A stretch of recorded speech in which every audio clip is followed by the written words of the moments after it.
Kevin, of course, his training was primarily as a pianist, but he always loved to write music.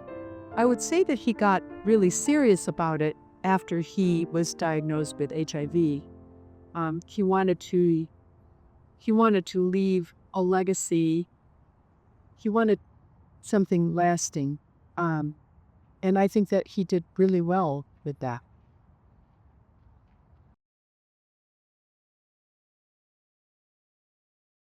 When Kevin started writing the piano concerto, there wasn't really enough time to get it written and orchestrated before the premiere.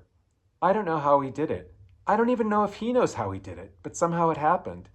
He was indefatigable, or crazy, or driven, or all of the above. He worked on it 24/7, either at his keyboard or ruminating about it in his head.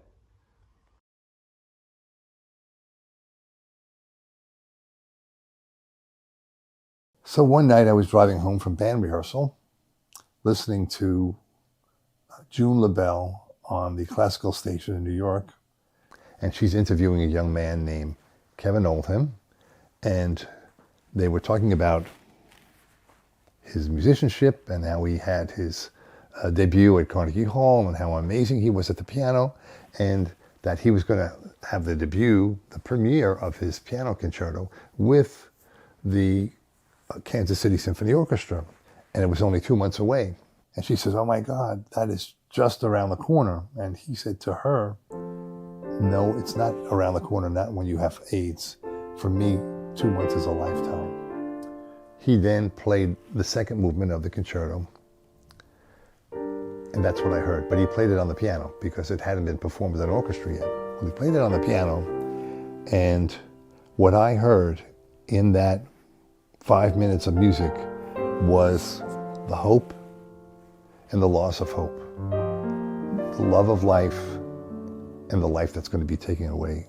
And hearing that in the car, I didn't know what to make of it. I just thought, this is it. This is the journey. That's what this young man is going through. This project came to fruition in August of 2023 when Joe Avina approached me after a lunch and said, "Hey, I have something I want to show you." And he played the second movement of the concerto for me. And I was very moved by it. And so he gave this to me saying, "Maybe you want to do something with this." And so I took it home and listened to the whole thing and then was really intrigued by it. So I ordered the score, orchestral score.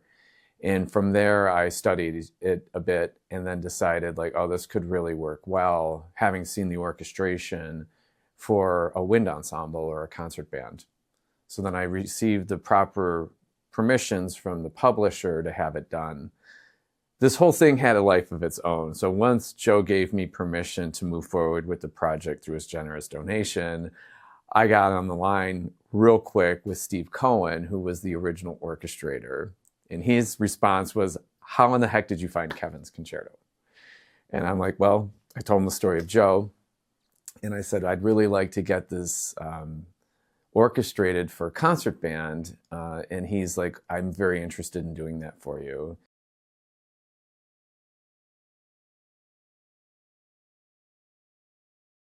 The solo part was completed. He gave me a sketch which had the solo part in either 2 or 3 staves and a reduction of the orchestration, written out like a piano score underneath that.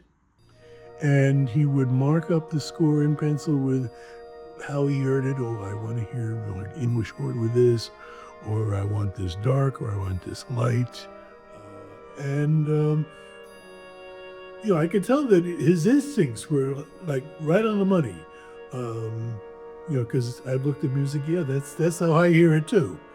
And so I just went about, how would I go about giving this guy the sounds that he wants to hear? Very, very strange revisiting something I did 30 plus years ago. And there were some places that, because of all the experience I had had in the intervening years, there were a couple of places where what I wanted to do, I was able to do better this time around.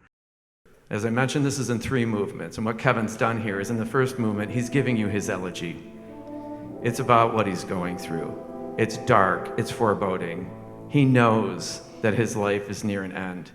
And then it becomes nostalgic with a waltz.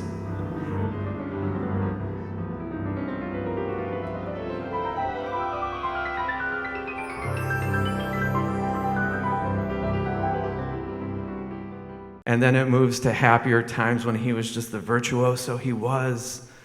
And then fate comes back, and you'll hear it in the low A's.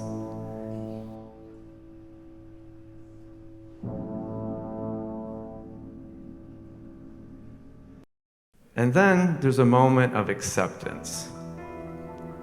And the music rises into the heavens. A peacefulness comes about it, an acceptance that my time is almost done. It's beautiful.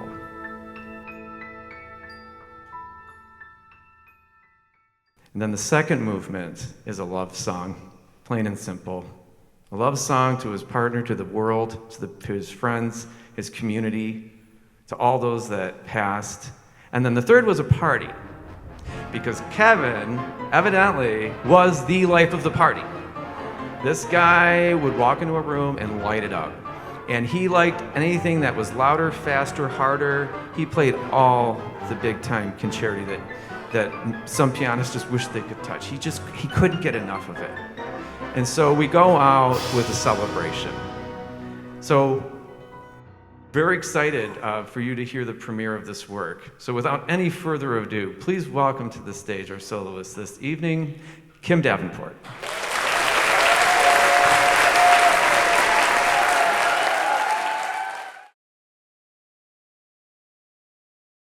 So in some ways, this concerto is reminiscent of other concertos that I've studied. It has 3 movements. It has a fast, slow, fast structure that most concertos do have. But it's also a very special piece that I think was very much a personal expression of Kevin's and what he was going through at the end of his life. The first movement is truly an epic emotional journey. It is monothematic, which only became clear to me the more that I studied it. It has a very simple 2-note motive that is falling, sort of sighing, that unifies the entire movement, and it comes back in many keys and many different ranges on the piano, but it's always there, and I feel like that's how he tied all of these ideas together. But it's full of constant tempo changes and mood changes, constant new ideas. And in that regard, it's a stunning journey, and everyone I've talked to who's listened to the piece from the audience perspective feels that journey. It's also very challenging to perform because it's a lot of different emotions that it takes you through as a performer. It's a lengthy first movement.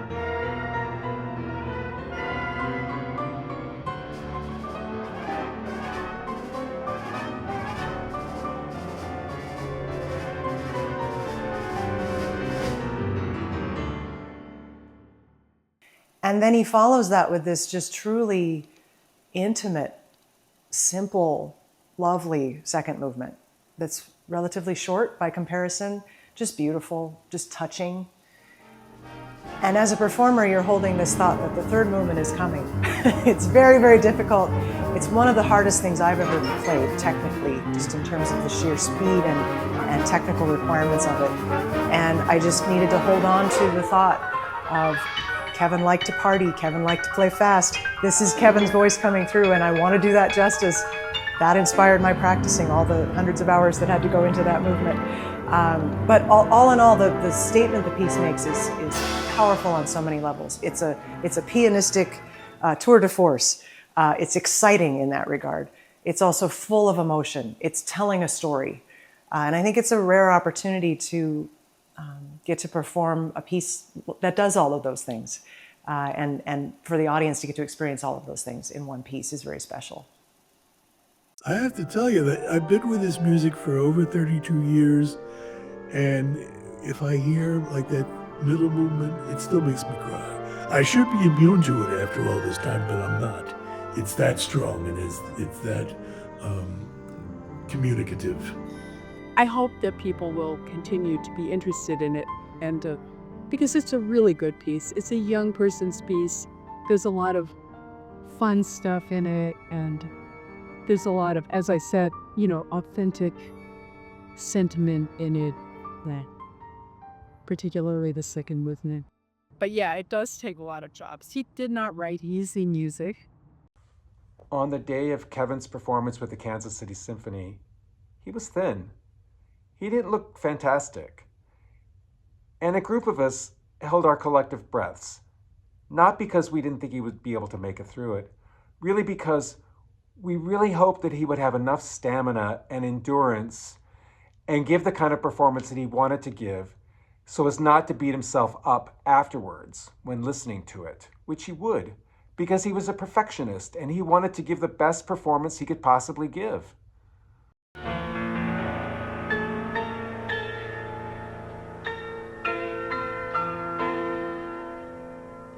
It hit me like a ton of bricks when I pushed play and started listening, and I was in tears within moments of Kevin's entrance. Listen to the opening orchestra, introduction to the first movement, the piano entrance happens, and within 8 bars, it was obvious to me Kevin was a brilliant pianist, far more virtuosic than I. These are big shoes to fill, and he was dying. I could hear and feel the weakness in his playing, and it would go in and out. He would have moments of great strength and brilliance and moments of weakness. And it just was such a touching experience to imagine the great willpower it must have taken him to finish this project. It was so important to him. My neighbors were so moved. Many of them were crying during the concerto in the middle, especially at that beautiful love song in the middle, the love of life, and the way Gerard had pointed out to us how we should interpret the concerto. They were still crying when we left the theater. They were just had tears in their eyes when they were hugging me, saying, "Joe, this was the most amazing concert I've ever been to. What a beautiful piece of music." And I never expected any of that. The concerto itself is really magnificent, but when you pair it with the story, it's exceptional. And I just don't come across much music that has such substance and soul to it that has just been laying dormant. And then you find it, you resurrect it, Kevin's voice is back alive, and his story is being told. He's visible. He's visible again in a way that many people weren't. It's emotional for me. He was writing this during the AIDS crisis, and he wanted to leave a voice behind, and he did. So to stand in front of this music is really powerful, and to know that Kevin's story is being told once again is really, it's just very profound.